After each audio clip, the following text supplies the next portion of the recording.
Okay, so deep in the heart of ancient Anatolia, in what's now Turkey's Muğla province, you'll find two names that have echoed through the ages, Wallarima and Hyllarima. They sound almost the same, right? And they're super close to each other. But they hide this incredible story of survival, disaster, and comeback. So let's dive into this twin secret buried right under the Turkish soil. So here's the big question we're tackling. Are we looking at two totally different cities, or are they two parts of the same story? The names are so alike, and their histories are so tangled up that historians have been puzzling over it for ages. What's the connection, and what eventually pulled them apart? At first glance, they seem totally separate. They're in different modern neighborhoods, only about a mile apart.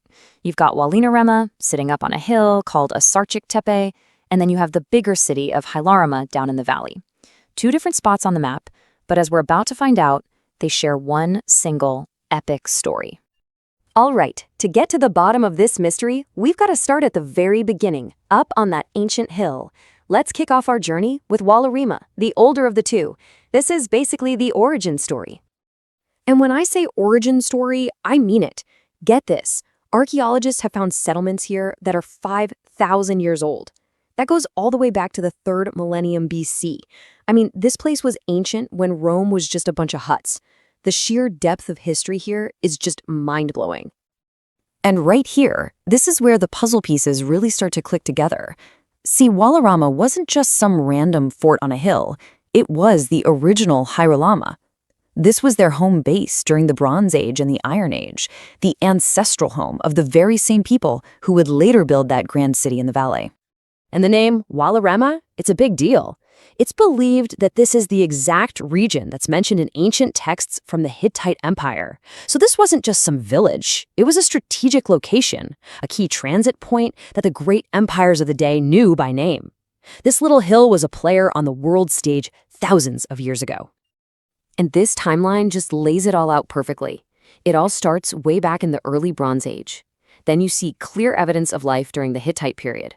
And later, in the Iron Age, they built these massive fortification walls. But take a look at that last entry, a great fire in the 13th century AD. That dramatic ending is something we are definitely coming back to. So, as time marched on, the community eventually moved down from their defensive hilltop at Wallarima. They set up a new, grander city center down in the valley, the roadside city of Hyllarima. And for this new city, location was absolutely everything. Hyllarima was built right on the main ancient road connecting two major powerhouses, Stratonikia and Aphrodisias. It was a hub for trade, for travel, for everything. So if Wallarima was the ancient fortress, Hyllarima was the busy, happening city. And you can just feel their pride in what they built. This was no simple village.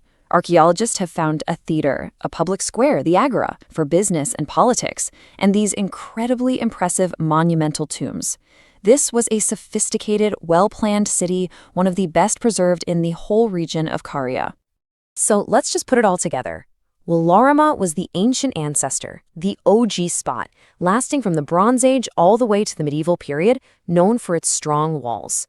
Hyllarima was its successor, the flashy public center from the classical to the Byzantine eras, with its fancy theater and agora.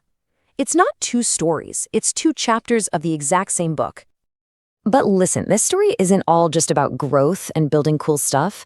It's also a story of some serious drama and disruption. Both of these places have scars from catastrophic events that completely changed their destiny. In Hyllarima, the proof is literally written in the stones. The excavations at the agora and the theater show these massive layers of destruction. It points to a series of really violent earthquakes that must have just flattened the city.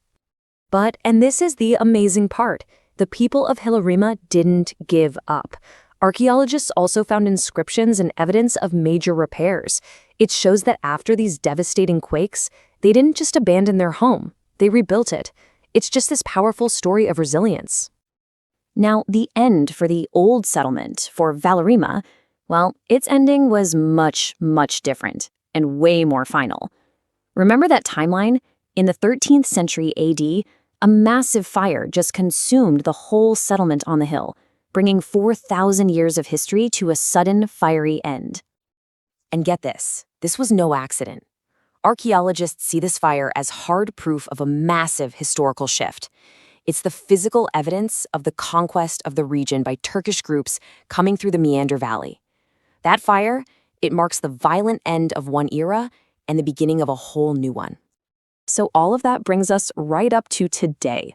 Because the story of Wallarima and Hyllarima didn't really end in fire and earthquakes. It's a story that is still being written, literally being dug up as we speak. I mean, this isn't just something you read about in a history book. Look at these dates. The big official excavations only started in the last couple of years. October 2021 for Hyllarima, and just May 2022 for Wallarima.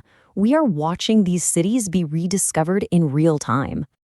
And the teams on the ground have some huge plans. They're not just digging stuff up. They want to restore the theater and the agora. They're going to excavate those monumental tombs and really study those ancient city walls.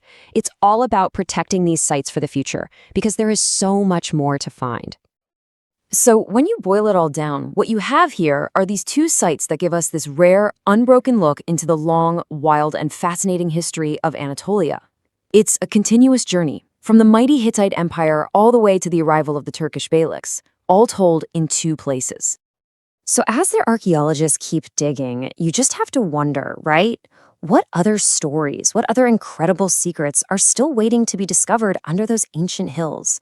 I guess we'll just have to wait and see.